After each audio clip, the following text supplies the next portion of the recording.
Very good morning news. నమస్తే, నేను విజయ Chandrika. ABN breakfast news కి స్వాగతం.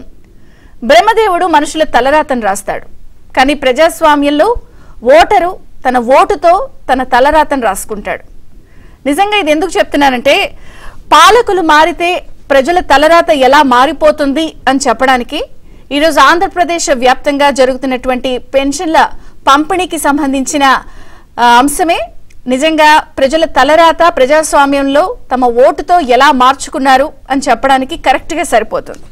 ఏపీ వ్యాప్తంగా పెన్షన్ల పంపిణీ గుంటూరు జిల్లా తాడేపల్లి నుంచి పెనుమాకలో ఏపీ సీఎం చంద్రబాబు గారు ఉదయం 6 గంటల నుంచే నేరుగా లబ్ధిదారుల ఇంటికి వెళ్లి పెంచిన పెన్షన్ ని ఆయన నేరుగా లబ్ధిదారుల చేతుల్లో ఇస్తున్నారు. రాష్ట్ర వ్యాప్తంగా ఒక పండుగ వాతావరణం నెలకొంది. సామాన్యంగా ఏదైనా సరే చెప్పింది చెయ్యాలి అంటే కూడా చాలా చిత్తశుద్ధి కావాలి. నిజంగా చెప్పిందే చేస్తున్నారు ఏపీ సీఎం చంద్రబాబు గారు. నేరుగా ఆయన ఇంటికి వెళ్లి రాష్ట్ర వ్యాప్తంగా ఈరోజు శ్రీకారం చుట్టారు పెన్షన్ల పంపిణీకి సంబంధించి. రాష్ట్ర వ్యాప్తంగా సచివాలయ ఉద్యోగులు కూడా పెంచిన పెన్షన్ ని లబ్ధిదారులకి ఇంటికి వెళ్లి పంపిణీ చేస్తారు.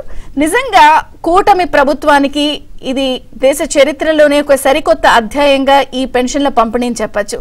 ఎందుకు అని అంటున్నానంటే, ఇది ఒక సరికొత్త అధ్యాయం ఎందుకు అని అంటున్నానంటే, ఒక పెన్షన్ల పంపిణీని ఒక పండుగ వాతావరణం లాగా నేరుగా ముఖ్యమంత్రి లబ్ధిదారుల ఇంటికి వెళ్లి ఇవ్వడం ఒక అంశం అయితే, 4,000 రూపాయలు పెంచిన ఏదైతే తొలి సంతకాలు 5 సంతకాలు చేశారో దాన్ని కేవలం 15 రోజుల్లోనే కేబినెట్ ఆమోదం ద్వారా ప్రజలకి అమలు పరచడం అనేది నిజంగా ఇంకొక అధ్యాయం. దీంతో పాటుగా పెంచింది 4,000తో పాటు 3 నెలలు మే, జూన్, జూలై వీటికి సంబంధించి 1,000 రూపాయల చొప్పున 4,000 ప్లస్ 3,000 7,000 రూపాయలు ఏకకాలంలో ఒకే రోజు రాష్ట్ర వ్యాప్తంగా పంపిణీ చేయడం అనేది 75 ఏళ్ల స్వాతంత్రం వచ్చిన దేశ చరిత్రలో నిజంగా ఇది ఒక సరికొత్త అధ్యాయంగా చెప్పొచ్చు. ఎక్కడ చూసినా కూడా ఒక పండుగ వాతావరణం కనిపిస్తోంది. ఊరూరా చాటింపులు వేసుకుని ప్రజలు చెప్పుకుంటున్నారు, దండోరా వేసి చెప్పుకుంటున్నారు. ఒక పండుగ వాతావరణం కనిపిస్తోంది. ఒకసారి ఆ బైట్ ప్లే చేయండి ప్లీజ్, చాటింపుది.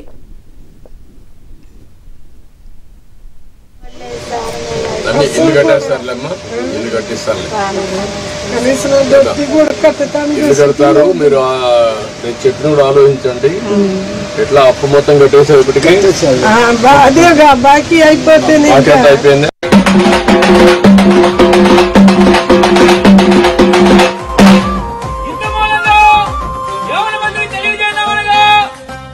చంద్రబాబు నాయుడు గారు ఇచ్చిన హామీ ప్రకారం రేపు ఉదయం అందరికి 7,000 రూపాయలు పింఛన్ ఇస్తున్నారు. అందరూ గమనించవలసిగా తెలియజేస్తూ ఉన్నాము. సచివాలయ ఉద్యోగులు ప్రతి ఇంటికి పింఛన్ పంపిణీ చేస్తున్నారు.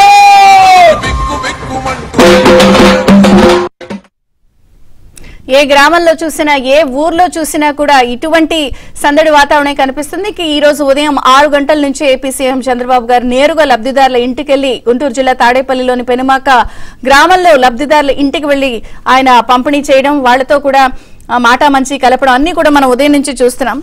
ఎందుకు ఇంత ప్రత్యేకంగా 75 ఏళ్ల స్వాతంత్రం వచ్చిన దేశ చరిత్రలో దీని గురించి ఎందుకు ఇంత ప్రత్యేకంగా మాట్లాడుకుంటున్నామంటే, కరెక్ట్ గా 3 నెలల క్రితం వెళితే ఇదే పింఛన్కి సంబంధించి పాలకులు, లబ్ధిదారులు, అవ్వాతాతల ప్రాణాలతో చెలగాటమాడిన సందర్భం మనం చూసాం.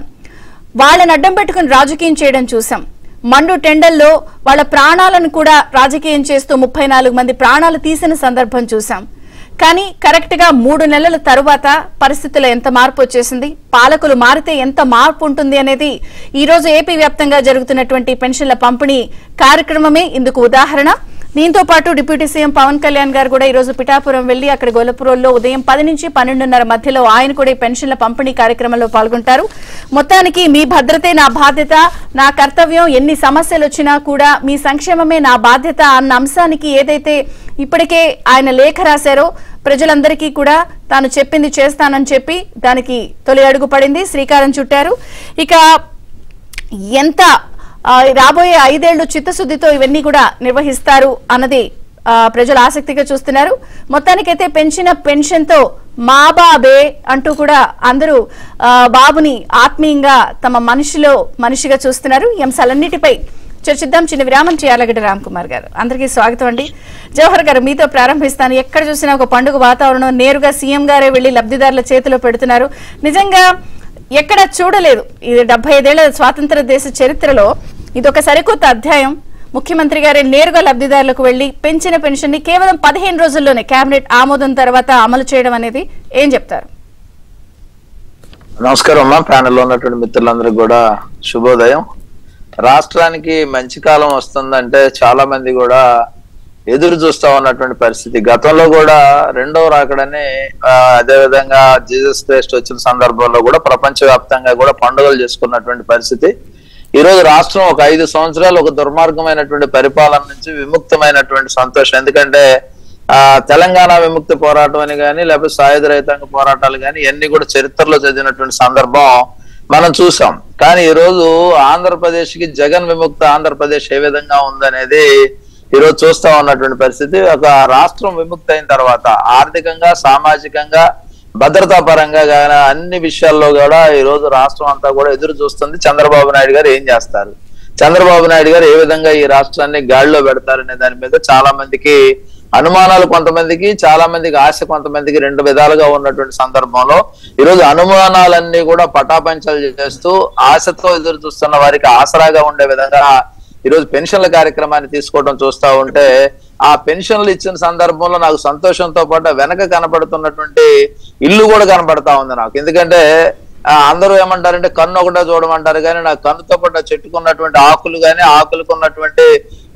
ఏదైతే చీలికలు పేలికలు కానీ ఎండిపోయిన ఆకులు కానీ కనపడతా ఉన్నటువంటి పరిస్థితి నాకు కనపడతా ఉంది. 5 ఏళ్లలో జగన్ రెడ్డి దుర్మార్గ పాలనకి ఆ గుడిసెల సజీవ సాక్ష్యాలుగా ఉన్నటువంటి పరిస్థితి. అదే ఆ రోజు ఇల్లు గృహాలు కట్టించుంటాం కానీ అదే విధంగా ఇచ్చినటువంటి టిడ్కో ఇళ్లుగా ఇచ్చుంటే గానీ ఈ రోజు ఆ పరిస్థితి ఉండేది కాదు. ఆ ముసలి వాళ్ళు ఆ ఇంట్లో ఏ విధంగా ఉంటున్నారు అనేది కూడా నాకు బాధ కలుగుతా ఉన్నటువంటి అంశం. ఈ రోజు చాలా సంతోషం. ఎందుకంటే సాక్షాత్తు ఒక ముఖ్యమంత్రి దేశ చరిత్రలోనే, ఎందుకంటే మామూలుగానే ఈ పెన్షన్ అనేది తెలుగుదేశం పార్టీ పేటెంట్. ఎందుకంటే ఎవరు మాది అని చెప్పుకోవడానికి కానీ లేకపోతే ఇంకెవరో కూడా దాన్ని అనుసరించడానికే తప్ప దాన్ని ప్రారంభించింది మాత్రం అన్న నందమూరి తారక రామారావు గారు. 30 రూపాయల పెన్షన్ నుంచి ఏ విధంగా 75 రూపాయలు కాంగ్రెస్ చేస్తే మళ్ళీ 200 చేయటం, 200 నుంచి 1000 చేయటం, 1000 నుంచి 2000 చేసిన సందర్భం కానీ 2000 నుంచి 4000 చేసిన సందర్భం కానీ కేవలం జగన్మోహన్ రెడ్డి పెంచుతానని చెప్పి దశల వారీగా పెంచిన విధానానికి, అలా కాకుండా చంద్రబాబు నాయుడు గారు ఏప్రిల్ నుంచే మీకు మేము పెన్షన్ ఇవ్వబోతున్నామని ఈ రోజు 7000 స్వయంగా. ఎందుకంటే పని చేసేవాడికి సాకులు అక్కర్లా. గతంలో సాకులు చూపించేసి ఏదైతే వాలంటీర్లను పక్కన పెట్టారు కాబట్టి వాలంటీర్లను చేయొద్దన్నారు కాబట్టి మేము ఇవ్వలేకపోతున్నామని 7వ తారీఖు దాకా 10వ తారీఖు దాకా ఆ జవహర్ రెడ్డి లాంటి వాళ్ళు ఏ విధంగా ప్రజలను ఇబ్బంది పెట్టడం కానీ జగన్మోహన్ రెడ్డి ఆజ్ఞని తూచా తప్పకుండా పాటించిన సందర్భంలో కోల్పోయిన ప్రాణాలన్నీ కూడా ఆ ప్రభుత్వ ఖాతాలో వేయాలి. ఈ రోజు సంతోషం అంతా కూడా మా ఖాతాలో వేసుకోవాల్సినటువంటి పరిస్థితి. ఎందుకంటే ఉమ్మడి కూటమిగా ఉన్నటువంటి మేమందరం కూడా ఈ రోజు అందరూ బాధ్యత వహిస్తా ఉన్నారు. ఒక పక్క పవన్ కళ్యాణ్ గారు కానీ ఇంకో పక్క బీజేపీ వారు కానీ అదేవిధంగా తెలుగుదేశం వారు కానీ ఇంటింటికి పెన్షన్ అందించే బాధ్యతను మేము కూడా తీసుకోవడం అనేది ప్రభుత్వంలో భాగస్వామ్యంగా ఉన్నటువంటి పార్టీలన్నీ కూడా చేస్తూ ఉన్నటువంటి పరిస్థితి. ఈ రోజు దీంతోనే మాకు మొదలమ్మా ఇది. ఎందుకంటే మంచి చేయటం మొదలైన తర్వాత ఆ మంచి ఎక్కడి దాకా వెళ్తుందంటే ఇందాక నేను చూపించినటువంటి ఏదైతే మీరు చూపించిన విజువల్లో ఏదైతే ఇల్లుకు సంబంధించినటువంటి తాటాకిళ్ళు ఉన్నాయో అవన్నీ కూడా ఖచ్చితంగా పక్కా గృహాలుగా మారాలి. ఆ రోజు పక్కా గృహాలకు శంకుస్థాపన చేసినటువంటి టిడ్కో ఇళ్లు కానీ లేకపోతే పూర్తయినటువంటి టిడ్కో ఇళ్లు కానీ జగన్మోహన్ రెడ్డి జగనన్న కాలనీలను పెద్ద గొప్పగా చెబితే మరి వీళ్ళకెందుకు రాలేదు? వీళ్ళు పేదలు కాదా? అంటే జగన్మోహన్ రెడ్డి అంతా కూడా ట్రాష్ చేసినటువంటి కేవలం ఆ జనాలను మభ్య పెట్టని చేసిన పరిస్థితి తప్ప ఇంకోటి కాదు. ఈ రోజు ఆ 7000 తీసుకున్నటువంటి వాళ్ళ మొక్కల్లో ఆనందం చూస్తా ఉన్నాం. ఆ ఆనందం ఈ రాష్ట్ర భవిష్యత్తుని ఏ విధంగా ఉండబోతుంది అనేది చెప్పడమే కాకుండా ఈ సంతోషం కలకాలం ఉండాలి. ఆ కలకాలం ఉండే విధంగా కూడా తెలుగుదేశం పార్టీ చంద్రబాబు నాయుడు గారి నాయకత్వంలో ఖచ్చితంగా మేము ముందుకు వెళ్తాం. రాబోయే రోజుల్లో మరిన్ని కార్యక్రమాలు, ఎందుకంటే ఏదైతే ఇచ్చినటువంటి హామీలు ఉన్నాయో హామీలన్నీ కూడా సూపర్ 6 దగ్గర నుంచి 5 ప్రథమంగా పెట్టినటువంటి సంతకాలకు సంబంధించినటువంటి అన్ని అంశాల్లో కూడా ఒకటి ఏది 100 రోజులు టైం పెట్టుకున్నా లేదా 200 రోజులు టైం పెట్టుకున్నా కాదు, అధికారంలోకి వచ్చిన 20 రోజుల్లో అంటే 4వ తారీఖు ఎన్నికలు జరిగితే ప్రమాణ స్వీకారం 13వ తారీఖు అయితే 17 రోజుల్లో ఈ రోజు మేము ఈ విధంగా ఇంటింటికి ఇవ్వగలుగుతున్నామంటే డబ్బులు ఎక్కడి నుంచి తీసుకొచ్చాం, సంపద ఏ విధంగా ఉంది, ఏ విధంగా తీసుకొచ్చాం అనేది పక్కన పెట్టి ప్రజల కళ్ళల్లో ఆనందం చూడటమే తెలుగుదేశం పార్టీ గాని దాని కూటమి గాని లక్ష్యం అనేది ఈరోజు స్పష్టమవుతా ఉంది. చంద్రబాబు నాయుడు గారు ఏ విధంగా చేస్తారనే దానికి ఇది ఒక మచ్చుతోనక లబ్ధిదారుల ఇంటికి వెళ్ళి పంపిణీ చేయడం అనేది నిజంగా ఒక చరిత్ర. జనసేనతో కూడా మాట్లాడినాను, మీకు మళ్ళీ ఇస్తాను ఇంకోసారి టర్న్. కోసంపూర్ శ్రీనివాస్ గారు నమస్తే, బ్రేక్ఫాస్ట్ న్యూస్ కి స్వాగతం. ఈ రోజు డిప్యూటీ సీఎం పవన్ కళ్యాణ్ గారు కూడా పిఠాపురంలో పర్యటించి ఉదయం 10 నుంచి 12:30 మధ్యలో పెన్షన్ల పంపిణీ కార్యక్రమంలో పాల్గొంటున్నారు. అంటే మీకేమనిపిస్తుంది, విలువలు విశ్వసనీయత అంటే ఇది కదా? చంద్ర గారు, మీకు ప్యానెల్లో ఉన్న పెద్దలందరికీ నమస్కారం అండి. అంటే చేతల ప్రభుత్వానికి చేతకాని ప్రభుత్వానికి వ్యత్యాసం ఏంటన్నది ప్రజలు చూస్తున్నారు ఈ రోజున. గతంలో ప్రతి ప్రభుత్వం దేశంలోని వారు కారణమైనటువంటి అవకాశాలను బట్టి ప్రతి రాష్ట్రంలోని కూడా పేదలకు పెన్షన్లు ఇవ్వడం అనేది కార్యక్రమాలు ఉంటాయి. కానీ గత ప్రభుత్వం ఏం చేసిందంటే దాన్ని ఒక ఏదో అసాధ్యాన్ని ఏదో సుసాధ్యం చేసేసామేమో అన్నట్టుగా మీరు చెప్పినట్టుగా అది చేయడమే కాకుండా ఎలక్షన్ టైంలో ఎన్ని రకాలుగా ఇబ్బందులు పెట్టారో మనం చూసాం. ఆ రోజున ఎలక్షన్ కమిషన్ చెప్పింది కేవలం వాలంటీర్లతో నగదు పంపిణీ చేయొద్దని మాత్రమే చెప్పింది తప్ప పెన్షన్ కార్యక్రమం అందించొద్దని చెప్పలా. అయినా కూడా ప్రతిపక్ష పార్టీలన్నీ కలిసి మేము చేసేటువంటి అవాతాతలకు ఇచ్చేటువంటి నగదు పంపిణీని చేయకుండా చేస్తున్నాయని చెప్పేసి అబద్ధం మాటలు చెప్పడమే కాకుండా ఆ రోజున మంచాల మీద తీసుకొస్తా ఎంత హడావిడి చేశారో, ఆ ఎండల్లో ఎంత దాదాపు 30 మంది పైన మరణాలకు కారణమయ్యారో మనం ప్రత్యక్షంగా చూసాం. ఈ రోజున ఏదైతే మా కూటమి ప్రభుత్వం ఎన్నికలకు ముందు హామీ ఇచ్చిందో ఆ హామీని ఒక పండుగ వాతావరణంలో నిజంగా ఎంత సంతోషిస్తున్నారంటే దాదాపు 1,25,000 మంది మనకి గ్రామ సచివాలయ వార్డు ఎంప్లాయీస్ ఉన్నారు. వాళ్ళతోటి ప్లస్ కూటమి పార్టీలో ఉన్న నాయకులు అందరూ కూడా ఈ రోజున ముఖ్యమంత్రి గారు స్వయంగా డిప్యూటీ సీఎం గారు కూడా ఇస్తున్నారు. అంటే మాక్సిమం నాకు తెలిసి 100% ఈ రోజు అయిపోతుంది. ఏదైనా అరాకొర ఎక్కడ మిగిలిన ఊళ్ళో లేని వాళ్ళకైనా కొంచెం అటువంటి అయిపోతుంది అంటే ఒక రోజు అద్భుతంగా జరిగేటువంటి ఈ కార్యక్రమాన్ని గతంలో ఎన్ని రకాలుగా అంటే ప్రజలంటే వాళ్ళకి ఒక చులకన భావన, మేము ఇచ్చేవాళ్ళం వాళ్ళు పుచ్చుకునేవాళ్ళం అనేటువంటి చులకన భావంతో వాళ్ళు ఎలా చేశారు, ప్రజలే మాకు పాలకులు, మా పాలకులైనా దేవుళ్ళైనా ప్రజలే అనేటువంటి విధానంతో చేసేటువంటి ప్రభుత్వం అయితే ఎలా ఉంటుందో అన్నది ఈ రోజు చాలా స్పష్టంగా చూస్తున్నాం. ఎందుకంటే విజయచంద్ర మీకు గుర్తుందో లేదు, 2019 మే 30న అతను ప్రమాణ స్వీకారం చేశాడు. ఆ రోజు ప్రకృతి చెప్పింది ఏం జరగబోతుందో రాష్ట్రంలో అన్నది. మేము మన 13వ తారీఖున కూడా ప్రభుత్వం ప్రమాణ స్వీకరించి ఎంత అద్భుతంగా జరిగిందో కార్యక్రమం మనం చూసాం. ఎందుకంటే ఒక మంచి మనసుతో చేసే కార్యక్రమానికి ఏదైనా సరే ప్రజల సహకారంతో పాటు ప్రకృతి కూడా సహకరిస్తుంది. ఈరోజు అదే జరుగుతుంది. అంటే ఏ ప్రభుత్వం అయినా కూడా అక్కడ ఆయా రాష్ట్రంలో ఉన్నటువంటి ఎవరైతే వారి కాళ్ళ మీద వాళ్ళతో కష్టపడి సంపాదించుకోలేకుండా ఉంటారో, వాళ్ళు వృద్ధులు కావచ్చు, వికలాంగులు కావచ్చు, ఒంటరి మహిళలు కావచ్చు, ఎవరైనా అటువంటి వారికి మేము ఉన్నాం అనేటువంటి భరోసా ఇవ్వాలి. అటువంటి ఇచ్చేది కూటమి ప్రభుత్వం అది. అలా కాకుండా దాంతోపాటు బడుగు బలహీన వర్గాలను వాళ్ళ కాళ్ళ మీద వాళ్ళని నిలబడి సంపాదించుకున్నటువంటి స్టేజ్ కూడా కల్పించాలి. ఈ రెండు ప్యారల్గా జరగాలి. అంటే ఒక పక్కన సంక్షేమం అందిస్తానే ఒక పక్కన అభివృద్ధి కూడా చూపించాలి. అంతే తప్ప అందరూ కూడా రాష్ట్రంలోని ప్రజలందరూ కూడా ఈ నెల అసలు మాకు డబ్బులు వస్తాయా రావా, పెన్షన్ వస్తుందా లేదా, ఈ రోజు ఈ ప్రభుత్వం ఏ నిర్ణయం తీసుకుంటుంది అని భయంతో గడిగేటువంటి వాతావరణం గత 5 సంవత్సరాలు మనం చూసాం. అంటే భరోసా ఇచ్చేటువంటి ప్రభుత్వం ఎలా ఉంటుంది, బటన్ నొక్కి ఉత్తుత్తి బటన్ పైగా నొక్కేటటువంటి ప్రభుత్వం ఎలా ఉంటుందో మనం 5 సంవత్సరాలు చూసాం. ఇంత మంచి కార్యక్రమం చేస్తున్నా కూడా ఈ కార్యక్రమం మీద విషయం చెబుతున్నారు. ఎందుకంటే 17 రోజులు అయింది ప్రభుత్వం ఏర్పడి. ఆల్రెడీ వారి పత్రికల్లో నేను పదే చెప్తాను, మనసాక్షి లేని సాక్షి ఒకటి ఉంది కదా, ఆ పత్రికలో వీళ్ళకి ఫీజు రియంబర్స్మెంట్ రావట్లేదు, విద్యార్థులు ఇళ్లకల్లో అయిపోతున్నారు, వాళ్ళు కాలేజీల నుంచి గొడవలు పడుతున్నారు. అంటే అసలు ఆ ఫీజు రియంబర్స్మెంట్ కూడా వీళ్ళ ప్రభుత్వం పెండింగ్ పెట్టిన వాళ్ళే కదండి ఈరోజు పరిస్థితి. అంటే ఈ రోజున రాష్ట్రాన్ని ఆర్థికంగా అలకల్లోలం చేసి ఒక రూపాయి లేకుండా ఖజానాలో చేసేసిన తర్వాత కూడా ఇచ్చిన మాట నిలబడి, అంటే విజయచంద్ర గారు మనం కుటుంబం కూడా అంతే కదా, ఒక అప్పు చేసాము అంటే అది మన బిడ్డలకి చదువుకోవడానికో లేకపోతే ఆరోగ్య సమస్యలకు హాస్పిటల్ ఖర్చులకో చేస్తాం తప్ప అప్పు చేసి మనం పప్పు కూడా తినాం. గత ప్రభుత్వం అదే చేసింది. అప్పు చేసింది, ఎందుకు అప్పు చేసిందో తెలియదు. దాదాపు 12 లక్షల కోట్లు అప్పులు చేసింది. మేమేమో 2.5 లక్షల కోట్లు 3 లక్షల కోట్లు ఇంచుమించు మేము సంక్షేమ పథకాలు అందించామని చెప్తున్నారు. కానీ మిగతా డబ్బు ఏమైపోయింది మనకు తెలియదు. ప్రతి నెల కూడా ఉద్యోగులు మళ్ళీ వాళ్ళ జీతాల గురించి ఎదురు చూసే పరిస్థితి. అంటే రాష్ట్రం నుంచి వచ్చే ఆదాయం ఏమైపోయిందో తెలియదు. అంటే సంపదకైనా ఆదాయం సృష్టించడానికి వాళ్ళకి తేడాలు తెలియదు. అంటే అటువంటి వాతావరణం నుంచి ఈ రోజున పనిచేసే ప్రభుత్వం వస్తే ఎలా ఉంటుంది, ప్రజలు ఏ విధంగా ఆహ్వానిస్తారు, ఎంత సంతోషంగా ఉంటారు, నిజంగా ఒక విధమైనటువంటి పండుగ వాతావరణం. ప్రభుత్వంలో ఉన్నటువంటి అధికారులు, పార్టీకి సంబంధించిన కార్యకర్తలు, నాయకులు అందరూ కలిసి ఈ రోజున పేద ప్రజలు ఇళ్లకి వెళ్ళి మరీ ఇస్తున్నటువంటి ఈ కార్యక్రమం ఏదైతే ఉందో చేసి చూపిస్తున్నాం. ఎందుకంటే ఈయన పంచాయతీరాజ్ వ్యవస్థకి లేకపోతే రెవెన్యూ వ్యవస్థకి మధ్య చిచ్చు పెట్టి అటు పక్కన పేర్లగా ఇంకో కొత్త వ్యవస్థ సృష్టించి వాళ్ళ లేకపోతే అసలు ఈ పాలనే సాగదు, అసలు వీళ్ళు లేకపోతే అసలు నేను కరెక్ట్ గా ఇదే రోజు 2 సంవత్సరాల క్రితం పోస్ట్ పెట్టానండి, వీళ్ళు పుట్టుముంచేది వాలంటీర్లు అని. అప్పుడు అందరూ మమ్మల్ని నానా రకాలుగా అన్నారు. అంటే ఈ రోజు అదే జరుగుతుంది. అంటే ఆ వ్యవస్థ లేకపోతే ఇక పాలనే సాగదు. వాలంటీర్ల వ్యవస్థ అనేది దేశంలో ఎక్కడా లేనట్టు, మిగతా రాష్ట్రాల్లో ఎక్కడా జరగట్లేదు, ఎక్కడా సంక్షేమం ఇవ్వట్లేదు. అదే ఎలక్షన్స్ ముందు కూడా వీళ్ళు లేకపోతే వ్యవస్థ ఆగిపోతుందనే పిక్చరైజేషన్ ఇన్ని చెప్పారండి. అసలు దాన్ని ఆపడానికి మీరే ప్రయత్నించారనేది అందరినీ ప్రభుత్వం రాకపోతే మీకు పింఛన్లు ఆగిపోతే మీ అవాతాతల మొహాల్లో చిరునవ్వులో ఉండదు, ఈ మొత్తం కూటమి ప్రభుత్వం మొత్తం సర్వనాశనం చేస్తుందని ఇన్ని రకాలుగా మాయ మాటలు చెప్పినా ప్రజలు నమ్మారు. ఈ ప్రభుత్వం వస్తే మా జీవితాల్లో వెలుగులు వస్తాయని చెప్పేసి ప్రజలు నమ్మారు. అందుకనే ఎవరిని ఎక్కడ కూర్చోబెట్టాలో అక్కడ కూర్చోబెట్టారు. అంటే ఇదే కంటిన్యూ అవుతే విజయచంద్ర గారిని చెప్తున్నాను, ఇప్పటికైనా వైసీపీ ప్రభుత్వం బుద్ధి తెచ్చుకుని చేసిన తప్పు ప్రజలు కోసం పొడి శ్రీనివాస్ గారు, నారా లోకేష్ గారు మాట్లాడుతున్నారు, మంత్రి. ఒకసారి లైవ్ చూద్దాం.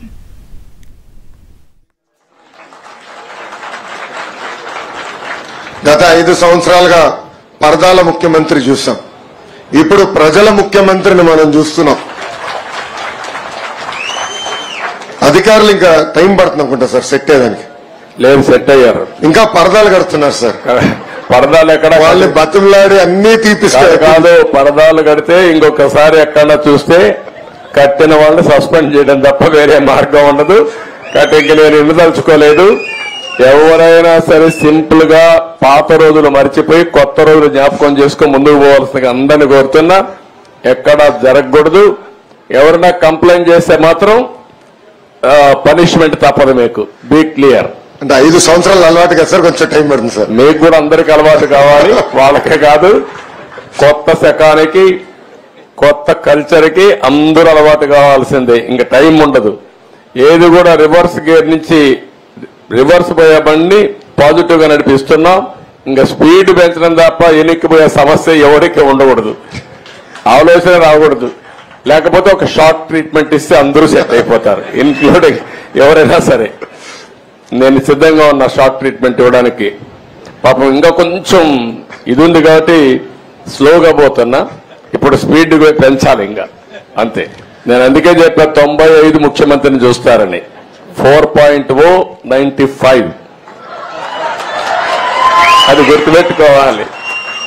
95 లో ఒకసారి మీరు చరిత్ర గుర్తుపెట్టుకోవాలి. అప్పుడు నువ్వు కూడా కుర్రాడివి, నీకు కూడా ఐడియా లేదు. అప్పుడు నా చరిత్ర గుర్తుపెట్టుకుంటే, హైదరాబాద్ లో బయలుదేరుతున్నానంటే రాష్ట్రం మొత్తం రెడ్ అలర్ట్ ఉండేది. అంత భయంకరంగా చేయను కానీ తప్పు చేస్తే మాత్రం ఎవరిని వదిలిపెట్టను. ఉంటే మా మైండ్ అంతా మార్చుకోవాలి. అందుకే 95 అన్నా నేను. 95 CBN 1.0 నాట్ 4. అది రిపిటేషన్ వస్తుంది. ఇప్పుడు ఇక్కడ మంత్రులకు ఉంటుంది, ఎమ్మెల్యేలకు ఉంటుంది, అందరికీ ఉంటుంది. సార్ మీకు తెలిసిన విషయమే, తెలుగుదేశం పార్టీ 1985లో మంగళగిరి నియోజకవర్గం గెలిచింది. దాని తర్వాత గెలవలేదు. 2019లో నేను ఓడిపోయాను 5300 ఓట్లతో. కానీ 5 సంవత్సరాలు అనేక సంక్షేమ అభివృద్ధి కార్యక్రమాలు ప్రజలకు అందజేశాం. మొన్న 2024 ఎన్నికల్లో ప్రజలందరూ ఒకటే చెప్పాను సార్, ఏ మెజారిటీ అయితే ఓడిపోయినా దాని పక్కన ఒక 0 పెట్టండి. ఆ మెజారిటీ మళ్ళీ నేను గెలిపించి శాసనసభకు పంపించాలని ప్రజలందరినీ ఆనాడు కోరాను. అంతేకాకుండా నాకు ఎంత ఎక్కువ మెజారిటీ ఇస్తే నాకు కొండంత బలం వస్తుంది. గౌరవ ముఖ్యమంత్రి వర్యులు చంద్రబాబు నాయుడు గారితో అవసరమైతే దెబ్బలాడి నిధులు తీసుకొచ్చి నియోజకవర్గాన్ని అభివృద్ధి చేస్తానని ఆనాడు హామీ ఇచ్చాను సార్. నేను కూడా ఊహించలేదు, ఆంధ్ర రాష్ట్ర ప్రజలు ఊహించలేదు, ఎవరు ఊహించిన విధంగా 91,000 ఓట్ల మెజారిటీతో నన్ను మంగళగిరి ప్రజలు ఆశీర్వదించారు, దీవించారు సార్. సమస్యలు ఉంటాయి సార్, రోడ్లు కానీ, డ్రైన్లు కానీ, పక్కా గృహాలు కానివ్వండి. తమ్ముడు అన్నట్టు దశాబ్దాలుగా మీ దృష్టి కూడా తీసుకొచ్చాం సార్. తరతరాలుగా అంటే 3-4 దశాబ్దాలుగా కొండపోరంబోకని అక్కడ ఇల్లు కట్టుకుని నివసిస్తున్న గ్రామస్తులు అనేక మంది ఉన్నారు. అవన్నీ కూడా రెగ్యులరైజ్ చేయాలని గతంలో మిమ్మల్ని కోరటం జరిగింది. ఇలా అనేక సమస్యలు మంగళగిరి ప్రజలకి ఉన్నాయి. దానికి మీ ఆ సమస్యలు పరిష్కరించడానికి మీ సహకారం చాలా చాలా కావాలని ఈ సభాముఖంగా కోరుతున్నాను. ఈ రోజు ఎన్డీఏ ప్రభుత్వం అంటే తెలుగుదేశం, జనసేన, భారతీయ జనతా పార్టీ ప్రభుత్వం తీసుకున్న తొలి సంక్షేమ కార్యక్రమం 3,000 రూపాయల పెన్షన్ ని 4,000 రూపాయలు చేస్తాం సార్. ఆ కార్యక్రమం మా మంగళగిరి నియోజకవర్గంలో చేస్తాం. చాలా చాలా ఆనందం కల్పించింది. మేము మీ వెనకాల ఉంటాం. అమరావతి పనుల్లో కానివ్వండి, సీడ్ యాక్సెస్ రోడ్లో కానివ్వండి, ఇతర సంక్షేమ అభివృద్ధి కార్యక్రమాల్లో ముందులో మంగళగిరి ప్రజలు మీకు నిలబడతారు, మీకు అండగా ఉంటారు. వచ్చే 5 సంవత్సరాల్లో అన్ని శాఖ మంత్రులతో మేము చర్చిస్తాం. ఇక్కడున్న సమస్యలన్నీ పరిష్కరించే మార్గాన్ని మేము ఎత్తుక్కుంటాం సార్. దానికి మీ ఆశీస్సులు ఉండాలని ఈ సభాముఖం మిమ్మల్ని కోరుకుంటూ నాకు అవకాశం ఇచ్చిన మంగళగిరి ప్రజలందరికీ పేరు పేరున స్వాగతం. సో ఇక్కడ ఒక అంశం మనం మాట్లాడుకోవాలి, ప్రధానంగా మార్పు. ఇందాక కూడా ఆయన మనం లైవ్ లో చూసాం, నన్ను 95 చంద్రబాబు లాగా చూస్తారు, ఇప్పుడు కాదు అన్ని ఒక్కొక్కళ్ళ తోలు తాటా తీస్తామని అన్నారు. ఒకటి ప్రధానంగా మార్పు. మార్పు అంటే పాలనలో మార్పు, వ్యక్తిత్వంలో మార్పు, వ్యవస్థలో మార్పు, ఏకకాలంలో పింఛన్ పెంపిణీ మార్పు. అది కూడా ఏకకాలంలో పెంచారు, విడతల వారీగా కాదు.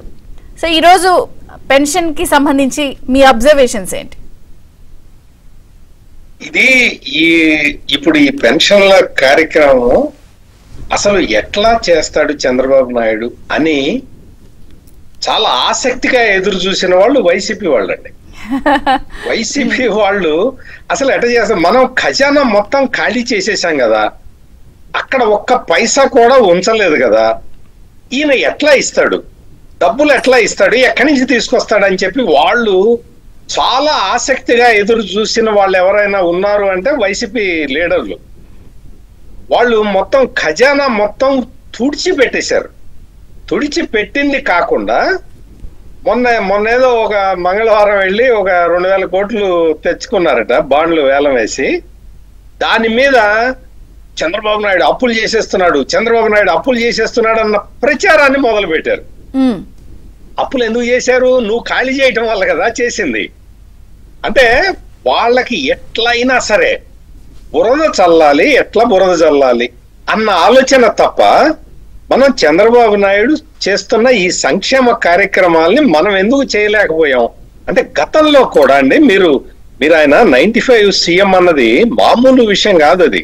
అది చాలా చాలా మనం గుర్తుంచుకోవాల్సిన విషయం. ఆ రోజున ఏంటి అంటే మొత్తం ఆ రోజున కూడా ఇదే పరిస్థితి. పైసా చేతిలో లేదు, రాష్ట్ర ప్రభుత్వం దగ్గర వెసులుబాటు లేదు. అయినా సరే ప్రజల వద్దకు పాలన, జన్మభూమి ఇటువంటి కార్యక్రమాలు తీసుకొచ్చి ప్రజలందరినీ చైతన్యవంతం చేసి ప్రజల్ని అందులో పార్టిసిపేట్ చేసి, అంటే పరిపాలనలో ప్రజలకి భాగస్వామ్యం కల్పించి ఈ పనులు చాలా పనులు సగం పనులు మీరే చేసుకోవచ్చు అని నేర్పించారండి. అప్పుడు ఆ రోజు పాలన అట్లా సాగింది.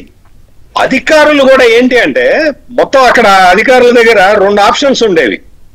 ఒకటి డబ్బులు ఖర్చు పెట్టాల్సినవి, 2 డబ్బులు ఖర్చు పెట్టలేనివి, పెట్టాల్సిన అవసరం వస్తే స్పాట్ లో వెళ్ళి అన్ఎక్స్పెక్టెడ్ గా ఇన్స్పెక్షన్స్ కూడా ఇన్స్పెక్షన్స్ ఈ విధంగా ఎగ్జాక్ట్లీ ఈ విధంగా చేయటంతో ఏమైంది అంటే గవర్నమెంట్ నుంచి ఫైనాన్షియల్ ఇది లేదు కదా, ఇది చేయాల్సింది మీరు కదా, మీరెందుకు చేయలేదని చెప్పి ఆఫీసర్లను అడిగేవాడు అప్పట్లో. సో ఇవన్నీ కూడా ఏంటంటే అప్పట్లో చాలా మార్పు తీసుకొచ్చినాయి, వ్యవస్థలో మార్పు తీసుకొచ్చినాయి. ఎందుకు శంకర్ గారు ఇప్పుడు ఏదైతే డైరెక్టర్ ఉన్నారో ఒకే ఒక్కటి సినిమా తీసింది, నేను ఈయన్ని చూసే ఆ సినిమా తీసానని చాలా సందర్భాల్లో చెప్పారు. అసలు ఒకే ఒక్కటి cinema is nothing but Chandrababu గారు ఆ పాలన గవర్నెన్స్ ఎలా ఉంటుందని అనేక సందర్భాల్లో చెప్పారు శంకర్ గారు. ఆ తరహాలో సాగిన పాలన చూసిన తర్వాత చాలా మంది ప్రజల్లో కూడా మార్పు వచ్చింది. ఇప్పుడు ఏంటంటే ఇప్పుడు మనం అదే సిచ్యుయేషన్ లోకి వచ్చున్నాం. అంటే అదే సిచ్యుయేషన్ అంటే ఆర్థికంగా ఎక్కడ కూడా ఒక్క పైసా పుట్టని పరిస్థితి. ఈ పరిస్థితి నుంచి రాష్ట్రాన్ని గట్టెక్కించగల నాయకుడు ఒక్క చంద్రబాబు నాయుడే అనేది చాలా మందికి స్పష్టంగా అర్థమైంది. కాబట్టి ఈ మ్యాండేట్ వచ్చింది. ఈ మ్యాండేట్ ని ఆయన ఉపయోగించుకొని ఎట్లా ఉపయోగించుకునే తీరు కూడా మనం చూసాం. మనం తీసుకొచ్చి 1వ తారీఖున పెన్షన్లు ఈ జీతాలు అన్ని కూడా మొత్తం పడిపోయే పరిస్థితి వచ్చింది. ఎట్లా వచ్చింది? గత 5 సంవత్సరాలుగా ఎందుకు జరగలేదు? మొత్తం అందరినీ కూడా వేధించే కార్యక్రమంలో బిజీగా ఉన్న జగన్మోహన్ రెడ్డికి మొదటి పాయింట్ ఏంటంటే పరిపాలన చేత కాదు. రెండో పాయింట్ ఏంటంటే చిత్తశుద్ధి లేదు. కనీసం చేత కాకపోతే చిత్తశుద్ధి ఉంటే ఎవరైనా నేర్చుకోవచ్చు కొత్త విషయాన్ని. కానీ ఎటువంటి ప్రజల పట్ల ఎటువంటి కమిట్మెంట్ లేని ఆ నాయకుడుగా జగన్మోహన్ రెడ్డి ఇంతకాలం పరిపాలించింది చూసిన తర్వాత ప్రజలు మార్పు కోరుకున్నారు. ఈ రోజున ఆ మార్పు చాలా స్పష్టంగా చూస్తున్నారు. ఇప్పటికీ చెప్తున్నాడు ఆయన, నేను సంపద సృష్టిస్తాను, ఆ సంపదని మీ అందరికీ పంచి పెడతాను అనే చెప్తున్నాడు. ఇంకోటి ఏంటంటే వైసీపీ వాళ్ళు ఎలక్షన్ టైంలో చాలా పెద్ద ఎత్తున చేసిన ప్రచారం ఏంటి అంటే పెన్షన్ ఆగిపోతుంది. ఎగ్జాక్ట్లీ చంద్రబాబు నాయుడు అధికారంలోకి వచ్చేస్తే పెన్షన్ ఆగిపోతుంది, పెన్షన్ ఆగిపోతుంది, పెన్షన్ ఆగిపోతుంది అని చెప్పి అసలు విష ప్రచారం చేశారు. పెన్షన్ ఆగిపోయిందా? అందుకనే ఆయన వెళ్ళి స్వయంగా ఇచ్చి వస్తున్నాడు. నేను వస్తే పెన్షన్ ఆగదు, పెన్షన్ పెరుగుతుంది అని నేను చెప్పాను, అదే చేస్తున్నాను అని. ఇప్పుడు ఈ పెన్షన్ మీద మీరు చూడండి, వైసీపీ సోషల్ మీడియాలో ఇప్పుడు మళ్ళీ ఇంకా కొత్తగా రేపు ఎల్లుండిలో, అంటే ఇవాళ సాయంత్రం నుంచే మొదలవుతుంది, అన్యాయం జరిగిపోయింది, నిజమైన లబ్ధిదారులకు రాలేదు అని మొదలు పెడతారు. ఒక్క నిమిషం, నిజమైన లబ్ధిదారులు అంటే నాకు ఒక పాయింట్ గుర్తొచ్చింది. పీసీఆర్ ఒకటి ప్లే చేయండి, అవ్వతాతలకి సంబంధించిన ఒకటి ఏదైతే ఆ ఫోటో ఉందో, ప్లీజ్ ప్లే దట్ ట్వీట్. ఇప్పుడు ఇందులో చూడండి, మీరు అన్నారు కదా అవ్వాతాతలకి ఇప్పుడు చంద్రబాబు గారు వస్తే ఆగిపోయింది అన్నది. ఒకసారి స్క్రీన్ లో అది జూమ్ చేసి ప్లే చేయండి ప్లీజ్. ఇందులో యాక్చువల్గా ఈవిడే వైజాగ్ కి సంబంధించిన లబ్ధిదారు. ఈవిడికి సంబంధించిన పెన్షనే అసలు ఆగిపోయింది. మీరు క్లియర్ గా చూస్తే 1999 నుంచి ఈవిడికి పెన్షన్ వస్తుంది, 2019 వరకు పెన్షన్ వచ్చింది. కానీ జగన్ గారు వచ్చిన తర్వాతే ఈవిడ పెన్షన్ ఆగిపోయింది. ఈవిడ నడవను కూడా నడవలేరు. ఎక్కడ అంటే వైజాగ్ లోని పాలుగు village, Paderu block. Thank you. ఇటువంటి వాళ్ళు 2019 వరకు వచ్చింది ఆవిడికి, ఆగిపోయింది ఈవిడి కేసు. కానీ ఇప్పుడు వచ్చే వాళ్ళు ఆగిపోతే ఏంటి, ఎట్లా కుదురుతుంది? ఇప్పుడు అసలు జగన్మోహన్ రెడ్డి చేసింది ఏంటి అంటే దాదాపుగా 18 లక్షల మందికి పెన్షన్లు ఆపేశాడండి. 18 లక్షలు మొత్తం. ఇప్పుడు ఈ వికలాంగులు ఉన్నారు కదండి, వికలాంగులకు కూడా 200 యూనిట్లు కరెంటు దాటింది అని చెప్పి ఆ కారణంతో పెన్షన్ ఆపాడండి. ఎంత దుర్మార్గం చూడండి. ఇప్పుడు 200 యూనిట్లు దాటిందా లేదా అనే దాని మీద వైకల్యం ఆధారపడదు కదా. వైకల్యం అది మరి ఆ విధంగా వచ్చింది. అట్లా వచ్చిన దాన్ని మనందరం ఆదుకోవాలి అన్న స్పృహ ఉండాలి. కానీ 200 యూనిట్లు దాటిందని వికలాంగులకి పెన్షన్ ఆపేశారండి. ఈ విధంగా అంటే మీకు ఎవరికి ఏది ప్రయారిటీ ఏది కాదు, మనం ఎట్లా ఇవ్వాలి అంటే బాధల్లో ఉన్నవాడిని ఎట్లా ఆదుకోవాలి అనే మానవత్వం లేకుండా గత 5 సంవత్సరాల్లో పాలన సాగింది. అందుకనే ప్రజలు ఈ విధంగా తిరుగుబాటు చేశారు. ఇప్పుడు మనం అన్యాయాలు, అక్రమాలు అవన్నీ తీసి పక్కన పెట్టినా గానీ ఈ వ్యవస్థలు ఏదైతే సామాజిక భద్రత, ఇవన్నీ కూడా సోషల్ సెక్యూరిటీ పెన్షన్స్ అండి. ఇదేదో మనం సరదాకి ఇచ్చే పెన్షన్లు కాదు, ఇవి సామాజిక భద్రత కోసం నిర్దేశించుకున్న పెన్షన్లు ఇవి. ఈ పెన్షన్లను ఇవ్వటంలో కూడా మొత్తం వేదికల మీదకి వస్తేనేమో కులం చూడం, మతం చూడం, పార్టీ చూడం అని చెప్తాడు. మొత్తం క్షేత్రస్థాయిలో ఇంప్లిమెంట్ చేసిందంతా కూడా కులాన్ని చూశాడు, మతాన్ని చూశాడు, మొత్తం పార్టీని చూశాడు. ఇట్లా చూసి పెన్షన్లని ఆపిన ప్రభుత్వాన్ని చూసిన వాళ్ళు ఈ రోజున ఈ మొత్తం ఈ గైడ్ లైన్స్ అన్ని ఈ మొత్తం మళ్ళీ రీహాష్ చేస్తారు. రీహాష్ చేసి ఇంకా ఎక్కువ మందికి పెన్షన్లు మనం ఎట్లా ఇవ్వగలుగుతాం అనే ఆలోచనే చేస్తాడు తప్ప ఇక్కడ మొత్తం ఒక ఈ డబ్బులు మన డబ్బులు లేకపోవటం రాష్ట్ర ఖజానాలో ఈ ఫండ్ ఇవన్నీ కూడా మొత్తం సర్దుబాటు అయిపోతాయండి. మీకు కరెక్ట్ గా ఈ రూలింగ్ కరెక్ట్ గా జరుగుతున్నది అని తెలిస్తే చాలా వరకు ఎక్కడ తప్పులు అక్కడ సర్దుకుంటాయి, మొత్తం సెట్ అయిపోతుంది, వ్యవస్థ సెట్ అయిపోతుంది. మనం ఇప్పటికే చూసాం ఈ అధికారుల్లో గాని మరీ ముఖ్యంగా పోలీసు వ్యవస్థలో గాని చాలా మార్పు మనకు కనపడుతూ ఉన్నది. మరి వచ్చి కొత్త గవర్నమెంట్ వచ్చి 15-20 రోజులు కూడా కాలేదు కదా, అప్పుడే ఎట్లా వచ్చింది మార్పు? మీరు ఇంట్రడక్షన్ లో కూడా అదే చెప్పారు, మార్పు కనపడుతున్నది అని. మార్పు చాలా స్పష్టంగా కనపడుతున్నదండి. మొత్తం ప్రజల్లో వాళ్ళకు కూడా మైండ్ సెట్ ఇప్పుడు అమ్మయ్య ఇక ఆ రిప్రెషన్ లేదు, ఆ అణచివేత విధానం ఇక ఉండదు అన్న ఒక నిర్ణయానికి వచ్చిన ఈ రిలీఫ్ అయితే ప్రజల్లో కనపడుతున్నది. ఇదే ట్రెండ్ అంటే ఇంకా ఇదే ట్రెండ్ కంటిన్యూ చేసి ఇంకా ఎక్కువ మందికి వెల్ఫేర్ ఇస్తే మాత్రం ఈ కూటమి ప్రభుత్వాన్ని ప్రజలు నెత్తిన పెట్టుకొని చూసుకుంటారు. బీజేపీ నుంచి యాలగడ్డ రామ్ కుమార్ గారు ఉన్నారు. నమస్తే అండి రామ్ గారు. మీ బాధ్యత దాన్ని ఏమంటారు, నా బాధ్యత అనేది నిన్న ముందు లెటర్ రాశారు, దాన్ని అమలు పరుస్తున్నారు. 5 సంతకాల్లో ఫస్ట్ సంతకం ఏదైతే సామాజిక పెన్షన్లు ఉన్నాయో దాన్ని చెప్పింది చెప్పినట్టే, దాన్ని ఏమంటారు, చెప్పిందే చేస్తాడు చేసేదే చెప్తాడు అని అంటారు కదా, అలా అడుగులు పడ్డాయి. సో చాలా చక్కగా జరుగుతోంది రాష్ట్ర వ్యాప్తంగా. మీ అభిప్రాయం ఏంటి? కూటమిలో మీరు భాగస్వామ్యం కాబట్టి. చంద్రిక గారు నమస్తే అండి. అలాగే మీ డిబేట్ లో ఉన్న మిగతా మిత్రులు కూడానండి. ఇప్పుడు ప్రజలందరికీ కూడా వేళ పొద్దున్నే ఏంటంటే అండి, భయం నుంచి భద్రత వైపు, ఆ అనుమానాల నుంచి ఆనందం వైపు వెళ్తున్నారండి. అంటే ఈ ప్రభుత్వం రాకముందు వైసీపీ వాళ్ళు ఒక రకమైన విష ప్రచారం చేశారు. వస్తే పెన్షన్ తీసేస్తారు, ఇవి రావు అవి రావు అని రకరకాలన్నీ కూడా విష ప్రచారాలు చేశారు. కానీ ఈవేళ పొద్దున్నే తెల్లారేటప్పటికి అంటే మార్నింగ్ 6 AM కి వచ్చి కార్యక్రమం స్టార్ట్ చేసేస్తారని అస్సలు ఎక్స్పెక్ట్ చేయలేదు.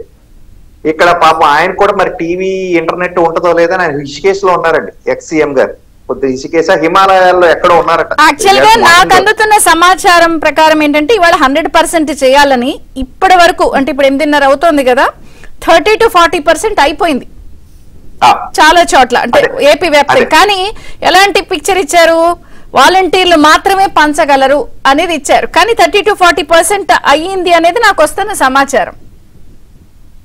కాదండి, ఈ పెన్షన్ అనేది దాని ముందు ఆయన జగన్మోహన్ రెడ్డి గారు సీఎం గా దిగిపోయే ముందు దీనికోసం కొంతమందిని చంపేశారు కూడా కదండి. అంటే ఆయన రాజకీయ లాభం కోసం ప్రజలకు లిటరల్ గా చంపేశారు. ఈ ఎవరు వాలంటీర్ లేకపోతే పెన్షన్ అనేది వ్యవస్థ ఆగిపోతుంది, ఎవరి ఇంటికి వెళ్ళలేమని చెప్పి అబద్ధాలు చెప్పి కొంతమందిని కావాలని చంపేశారు. బ్యాంకుల ముందు లైన్ లో నిలబెట్టి మంచినీళ్ళు ఇవ్వకుండానో లేకపోతే ముసలోళ్ళని అటు ఇటు కదలలేకుండా చేసి మండు టెండర్లో సచివాలయాలకి వచ్చి తీసుకెళ్ళండి అని చెప్పి. కానీ ఈ వేళ చూస్తే అదంతా అబద్ధం. ఎన్డీఏ ప్రభుత్వం రాకముందు కూడా ఏమండి ఇవి చెప్పే అన్ని కూడా అబద్ధాలు, మేము వస్తే ఇవన్నీ కూడా యాజ్ ఇట్ ఈస్ కొనసాగడం కాదు, ఇప్పుడున్న 4,000 5,000 చేస్తామని చెప్పి చేసి చూపించారు. ఈవేళ 4,000 కాదండి, గత 3 నెలల నుంచి, అంటే ఏ రోజైతే హామీ ఇచ్చారో ఆ 3 నెలల్లో కూడా కలిపి ఈవేళ 4+3 7,000 ఇస్తున్నారండి అందరికి. ఇది కాక దివ్యాంగులు, మెంటల్లీ డిసేబుల్డ్ వాళ్ళకేమో 10,000, దివ్యాంగులకేమో 6,000. అసలు అంటే అన్ని కూడా ఒక డేటా ఇచ్చి వాళ్ళు దాంతో పాటు ప్యాంప్లెట్ కూడా ఇచ్చారండి. మేము ఏమి చేస్తానో మీకు ఇచ్చామా లేదా అనేది పెన్షన్ తో పాటు ప్రతి ఒక్కరికి కూడా వేళ కాగితం ఇవ్వమని చెప్పారు. ఇవన్నీ ఎందుకంటే వాళ్ళకు కూడా తెలవాలి. ఎందుకంటే మరి గతంలో ఆయన సీఎం గారు వెళ్ళిపోతా అబద్ధాలు చెప్పేశారు కదండి, చిరునవ్వు నవ్వుతూ. ఇంట్లోకి వచ్చి బటన్ నొక్కాను ఆ బటన్కి బొక్కలు పట్టాయి చెప్తే కింద ఎక్కడ రియాలిటీలో రొక్కం ఎవరికి రాలేదండి. ఇవన్నీ కూడా తెలవాలని, ఇవన్నీ కూడా మేము చెప్పాల్సిన అవసరం ఏర్పడింది. లేదా ఇంత పబ్లిసిటీ చేసుకోవాల్సిన అవసరం లేదు. పండుగ దాని అంతటా అదే ముందుకు నడిచిపోతాం. పబ్లిసిటీ కూడా దీన్ని అనలేమండి. ఇప్పుడు నిజంగా పబ్లిసిటీ చేసుకోవాలంటే ఓ వేదిక పెట్టో, ఒక కార్యక్రమం షామియానా ఏర్పాటు చేసి మీరందరూ అక్కడికే రండి అని చెప్పి ఒక్కొక్కటి ఇచ్చి ఫోటోలు చేసుకుంటూ అలా వెళ్ళొచ్చు. ఇక్కడ అలా జరగట్లా. ఒక వేదిక పెట్టలా, లేదా లబ్ధిదారులందరినీ ఒక పాయింట్ కి రమ్మన్లా, లబ్ధిదారుల దగ్గరికి సీఎం వెళ్ళి స్టార్ట్ చేశారు. దానికి దీనికి తేడా ఉంది. అవును కాదు, అన్నిటికీ మించి ఏంటండి, ఆయన గత 5 ఏళ్లలో గత 5 ఏళ్లలో ఇలాంటి ఒక్కసారైనా వచ్చారండి ఎక్కడైనా? ఆయన పండగ రోజు కూడా ఆయన ఇంటికాడ ప్రోగ్రాం పెట్టి అక్కడ ఉన్న నలుగురు రమ్మని ఫోటోలు తీసి బయటకు ఉందని చెప్పి ఇటువంటి కార్యక్రమం ప్రజల్లోకి ఎప్పుడైనా వచ్చాడా? మాట్లాడుకుంటే మళ్ళీ పరదాల నుంచి మొదలుపెట్టి అక్కడ మొత్తం కథ అంతా చెప్పాలి కానీ ఆ చెట్లునే ప్రకృతి నాశనం చేసేసింది.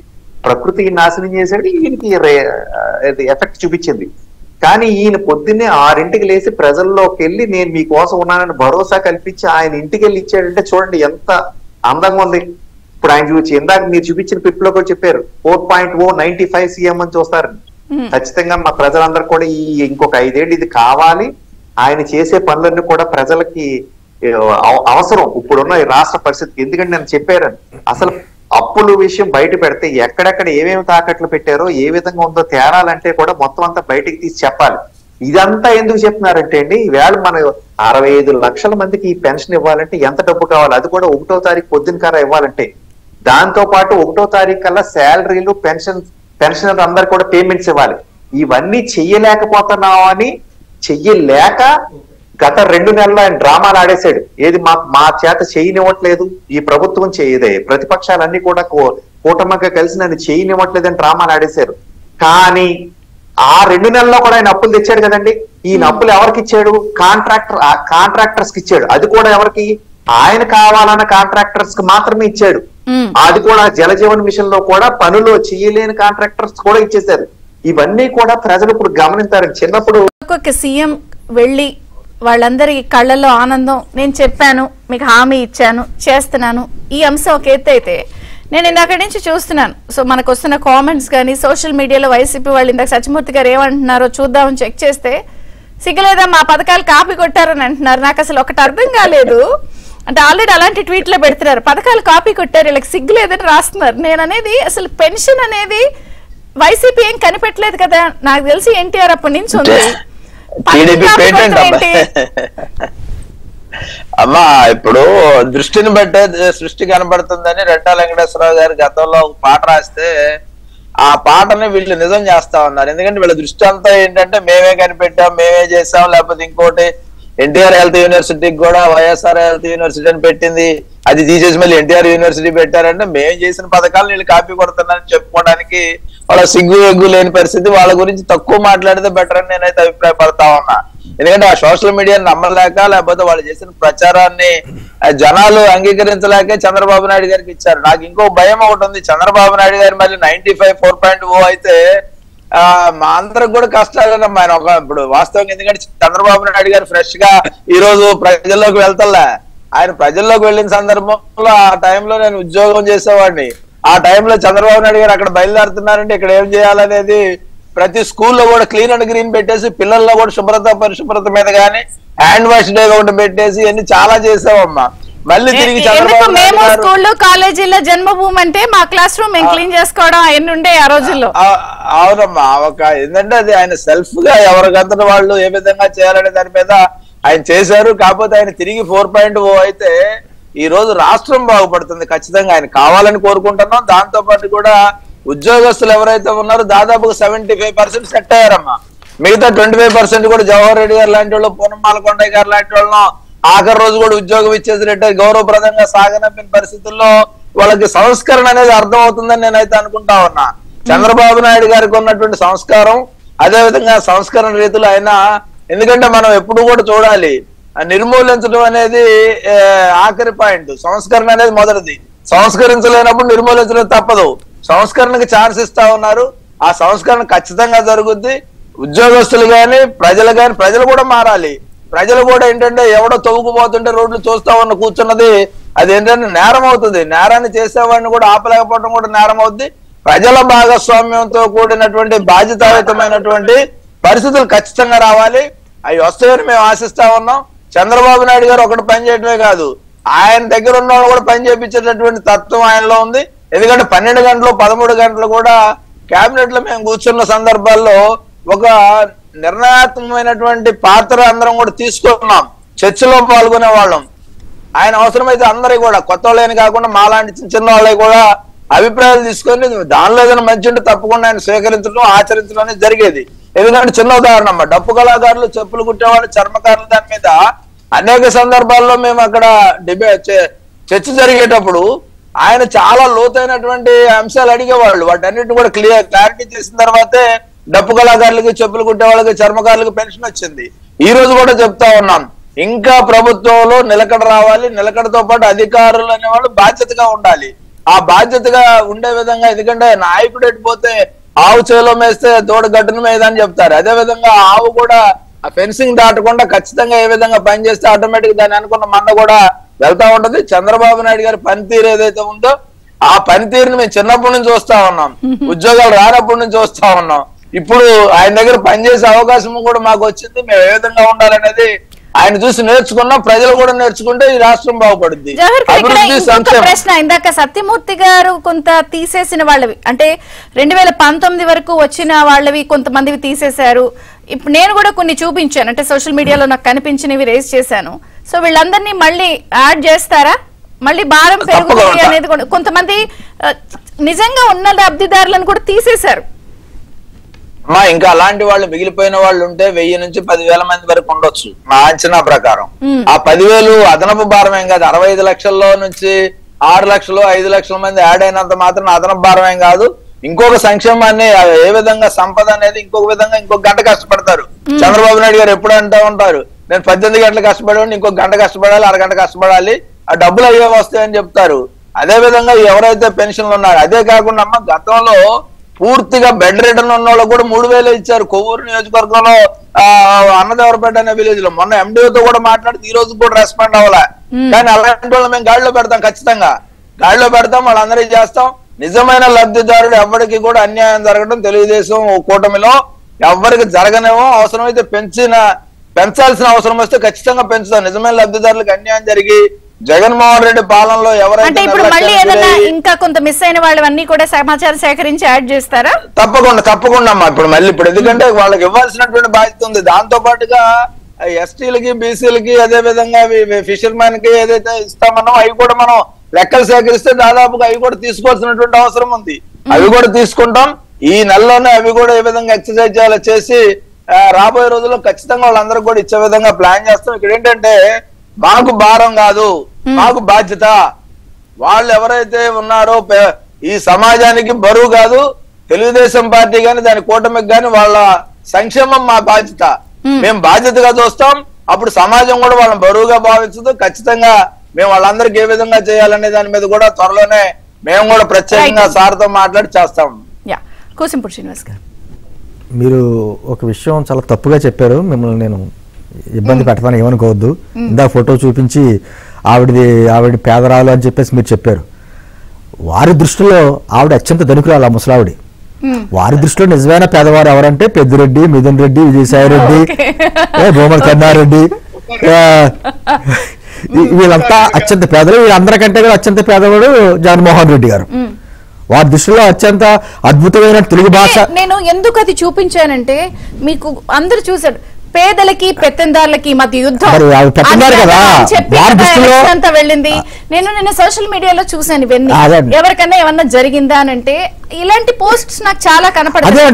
గత ప్రభుత్వంలో జగన్ గారు వచ్చాకే ఆగిపోయింది. అదే గత ప్రభుత్వంలో ఆ ముసలావిడి పెత్తందారు, నిజమైన పేదలు అంటే వీరు. నిజమైన తెలుగు భాషకి, స్వచ్ఛమైన తెలుగు భాషకి ప్రతినిధులు ఎవరంటే కొడాలని, పేరుని. నిజమైన భక్తులు ఎవరంటే రోజా, అన్నమయ్య కంటే ఎక్కువ శైలిలో ఉంటుంది తిరుపతి ఆవిడి. అత్యంత సమయంలో పాటించే వ్యక్తి ఎవరంటే పిన్నెల రామకృష్ణారెడ్డి వారు. సకల కళావాళ్ళు ఎవరంటే మా అంబటి రాంబాబు గారు. మీరు వారి దృష్టిలో నుంచి చూడాలి. ఇందాక జవహర్ గారు చెప్పారు చూసారు, ఆ దృష్టిని పెట్టే ఉంటుందని చెప్పని. వారి దృష్టిలో వాళ్ళు నిజమైన పేదలు, నిజమైన కళాకారులు, నిజంగా సమయంలో పాటించేవారు. ఎందుకంటే గత 5 ఏళ్లలో మనం చూసాం, అప్పులు చేసి పంచడమే సంపద అనుకున్నారు వాళ్ళు. పప్పు బెల్లల్లా పంచడమే వాళ్ళ ఒక సంక్షేమం అనుకున్నారు. అంతవరకే ఉన్నారు, వాళ్ళ మైండ్ సెట్ అంతవరకే ఉంది. ఈ రోజున మీ భద్రతే మా బాధ్యత అంటున్నాం. వారే ఉన్నారు, మేము బటన్ నొక్కితే మీ కర్మ అన్నారు. ఇంకా అంతే, డబ్బులు వచ్చినా రాబోయే తర్వాత సంగతి. అంటే 5 సంవత్సరాలు ఏ విధమైనటువంటి పాలన చూశారు, నిజమైన ప్రజలు ఈ నిజమైన పాలన ఏం కావాలని కోరుకున్నారన్నది ఇప్పుడు మేము 5 సంవత్సరాల్లో చూపించబోతున్నాం. ఎందుకంటే ఇక్కడ ఛాలెంజెస్ ఉన్నాయి. ఏకకాలంలో 1వ తారీఖుని పింఛన్లతో పాటు శాలరీలు అనేది కూడా ఇంకో టెన్షన్ ఉంటుంది. ఏకకాలంలో చాలా చేయాల్సిన మనం అనుకున్నాం. ప్రభుత్వం వచ్చిన తర్వాత మనం 2-3 సార్లు డిబేట్ లో కూర్చొని మాట్లాడుకున్నాం. మాదేం పూల పానుపు కాదు, ఖచ్చితంగా ముళ్ళ మీద నడకే కానీ చేతనైనటువంటి వ్యక్తులు అధికారంలో ఉంటే, పాలన అంటే నిజమైన పాలన ఎలా అందించాలో తెలిసిన వాళ్ళు అధికారంలో ఉంటే, ప్రజల గురించి ఒక మంచి చేయాలన్న తపన ఉన్న వాళ్ళు అధికారంలో ఉంటే ఏ విధంగా చేయాలన్నది చూపిస్తాం. ఈ రోజున చంద్రబాబు గారిని, పవన్ కళ్యాణ్ గారిని, పైన ఉన్న మోదీ గారిని ఒక త్రిమూర్తుల్లా భావించే కదా పదవి మాకు అధికారం ఇచ్చారు. ఖచ్చితంగా ఆ విధంగా మేము చేసుకుంటూ వెళ్తాం. అయినా సరే వాళ్ళు మాకు పేర్లు పెడతారు.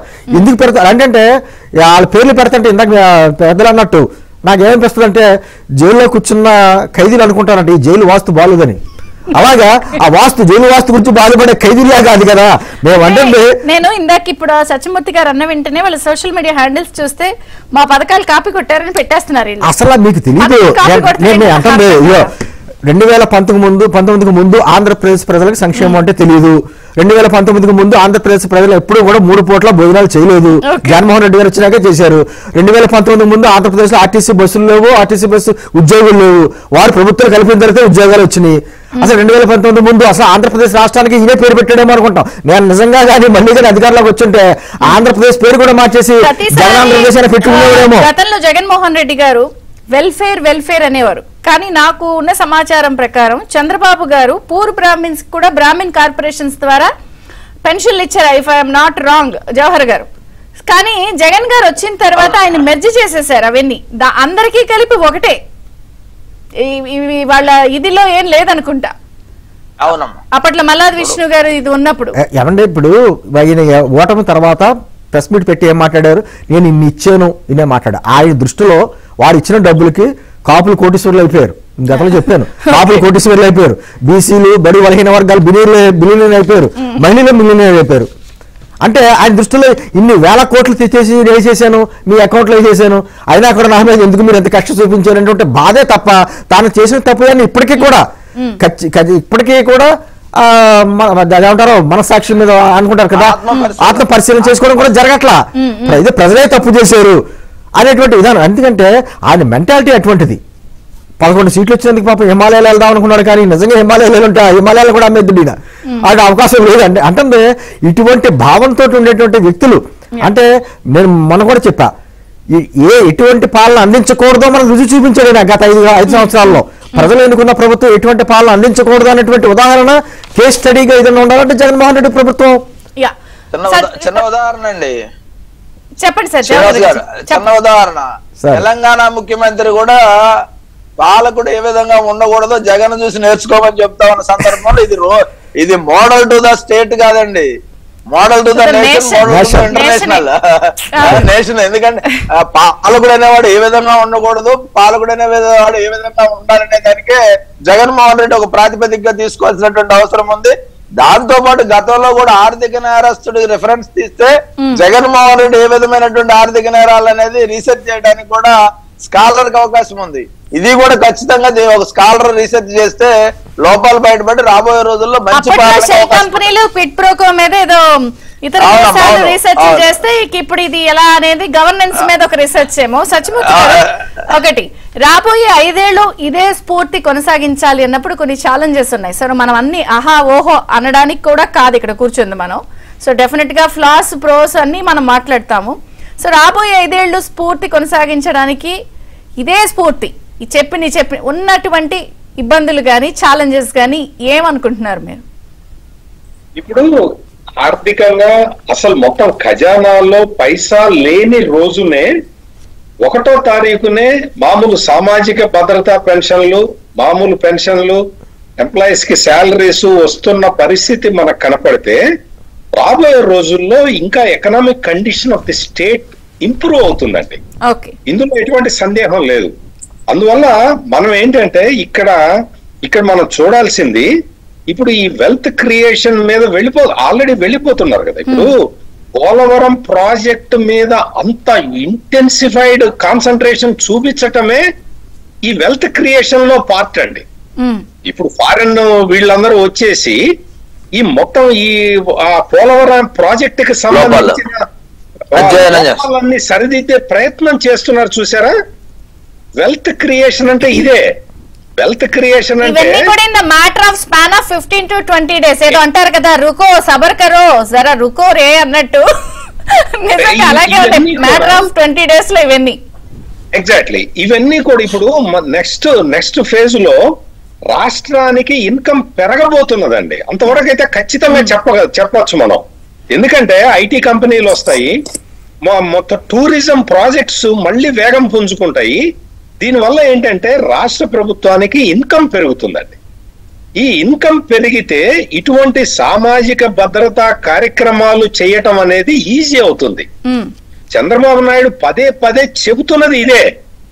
సంపద సృష్టిస్తాను అంటే ఆయన ఏదో బిల్డింగ్లు కట్టిస్తానని కాదు ఆయన చెప్పేది. రాష్ట్ర ప్రభుత్వానికి ఆదాయం వచ్చే మార్గాలను నేను చూస్తాను. అది ఆయన చెప్పినట్టే చేస్తున్నాడు. ఇప్పుడు పోలవరం ప్రాజెక్టు కట్టడం అనేది it is a national infrastructure అండి. National project, national infrastructure. దానివల్ల స్టేట్ ఎకానమీ పెరుగుతుంది. అదే విధంగా ఇప్పుడు కొత్త ఐటీ కంపెనీలు కూడా ఇంకా ఇప్పుడు రాబోతున్నాయండి. మొత్తం ఇవన్నీ వచ్చేసి మనం రాష్ట్రం టూరిజం సెక్టార్ లో కూడా అభివృద్ధి చెందితే ఆటోమేటిక్ గా రాష్ట్రానికి ఇన్కమ్ జనరేట్ అవుతుంది. ఇంకో పాయింట్ ఏంటంటే జగన్మోహన్ రెడ్డి కూడా ఇన్కమ్ జనరేట్ చేశాడు. ఇసుక అమ్ముకొని, మద్యం అమ్ముకొని ఈ రకంగా ఇన్కమ్ జనరేట్ చేసి కొట్టేశాడు. చంద్రబాబు నాయుడు పాలనలో జరగబోయేది ఏంటి అంటే ఇట్లా జనరేట్ అయిన ఇన్కమ్, రాష్ట్ర ప్రభుత్వం జనరేట్ చేసుకున్న ఇన్కమ్ వెల్ఫేర్ కి ఖర్చు పెడతారు. ఇది చంద్రబాబు నాయుడు ఫార్ములా. గతంలో అదే చేశాడు, ఇప్పుడు అదే చేస్తాడు. అందువల్ల దాంట్లో ఎటువంటి సందేహపడాల్సిన అవసరం లేదు. కాకపోతే ఏంటంటే ఇప్పుడు ప్రజల వాళ్ళ యొక్క కోరికలు పెరిగిపోయి ఉన్నాయి. వాళ్ళకి పర్సనల్ గా, వ్యక్తిగతంగా మాకు ఇది లాభం జరగాలి అని ఆశిస్తున్నారు. తప్పులేదు. ఎంతకాలం వాళ్ళు ఆధారపడి బతకాలి. అందుకని వాళ్ళు సెల్ఫ్ సస్టైనబిలిటీ కోరుకుంటున్నారు. ఆ సెల్ఫ్ సస్టైనబిలిటీ అందించాలి అంటే ఈ సోషల్ సెక్యూరిటీ పెన్షన్లు ఇవ్వటమే కాకుండా ఉపాధి అవకాశాలు మెరుగుపరచాలి. ఆ డైరెక్షన్ లో రాష్ట్ర ప్రభుత్వం పనిచేస్తే ఎటువంటి సవాళ్లు కూడా ఎదుర్కోవండి. ఎటువంటి సవాళ్లు ఎదుర్కోవటానికి అవకాశం లేదు. ఎందుకంటే మనం ఇన్కమ్ పెంచుకుంటాం, ఇన్ఫ్రాస్ట్రక్చర్ పెంచుకుంటాం, ఇన్కమ్ పెంచుకుంటాం. ఏకకాలంగా పార్లల్ గా ఒక ట్రాక్ లో 2 రైల్స్ వెళ్తున్నట్టు. రామ్ కుమార్ గారు, ఒకటి, ఇప్పుడు మీ కూటమి ప్రభుత్వంలో సంక్షేమం చంద్రబాబు గారు మొదలు పెట్టేశారు. ఇక అభివృద్ధి, దీనికి కావాల్సిన నిధులు, పెండింగ్లు గాని, బకాయిలు గాని, పై లెవెల్లోంచి ఇచ్చేవి గాని, సో బీజేపీ పాత్ర మీద అందరూ ఆసక్తిగా చూస్తున్నారు. ఏంటి, మీరు ఏం చేద్దాం అనుకుంటున్నారు? మీ పాత్ర ఏంటి? ఎంతవరకు రప్పిస్తారు, తెప్పిస్తారు? మీ కుటుంబ ప్రభుత్వానికి అన్నిటికీ కూడా ఎలా బ్యాలెన్స్ చేస్తారు? మీ బాధ్యత కూడా ఉంది ఇందులో, సెంటర్ లో. తప్పకుండా అండి. ఇప్పుడు మీకు ఒక ఫోటో పంపాను చూడండి. ఇందాక మీరు తీసేయడాల గురించి మాట్లాడినప్పుడు మచిలీపట్నంలో ఫరీన్ అని ఒక దివ్యాంగుడు పెన్షన్ కూడా తీసేసారండి. అది చూడండి. అంటే ఇప్పుడు ఆటో నడుపుకునేవాడికి కూడా 4 వీలర్ ఉందని తీసేశాడు. ఇవన్నీ కూడా ఖచ్చితంగా రాజకీయ కక్ష సాధింపు చర్యలతో కూడా కొంతమందిని తీసేశారండి. ఇవన్నీ కూడా వెనక తీసుకొచ్చి పెన్షన్ లోపల చేస్తారు. మరి ఇంకేంటి మీ పాత్ర ఏంటి? నిధులు పైనుంచి ఎంత లెవెల్ లో తెప్పిస్తారు? భారీగా ఎంత డంప్ చేస్తారు? 100% ఈ రాష్ట్రానికి ఏమి కావాలో అది ఇస్తానని పైనుంచి చెప్తున్నారు. ఊరికే నోటి మాటగా చెప్పడం కాదు. పోలవరం అనేది with in the time frame చేస్తామని 2 ఏళ్లలో అని కూడా అమిత్ షా గారు వచ్చినప్పుడు చెప్పారు. ఏమంటే మధ్యలో మాకు ఇప్పుడు ఒక మాట కాకపోతే ఇక్కడ పరిస్థితి ఏంటంటే 2 ఏళ్లలో అంటే ప్రజలందరూ కూడా 2 ఏళ్లలో మీరు ఇలా 2-3 సార్లు అడుగుతుంటే ప్రజలందరూ కూడా మా ఎంక చూసి 2 ఏళ్లలో కంప్లీట్ చేయలేదంటారు. కానీ ఇప్పుడు